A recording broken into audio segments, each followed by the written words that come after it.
Dang, that's a big nail. You need a kit like this. Simple. Pull the nail out or the screw out.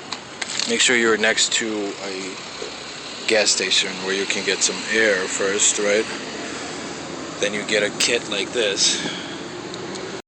So you take your kit, take one of these things. So you want to stick that in and stick it out and just pull it in, push it in and push it out. Okay. You're gonna stick it all the way in and out, in and out.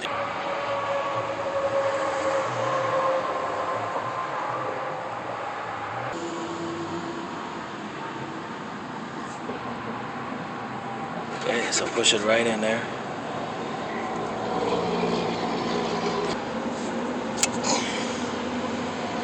Okay, now pump the tire.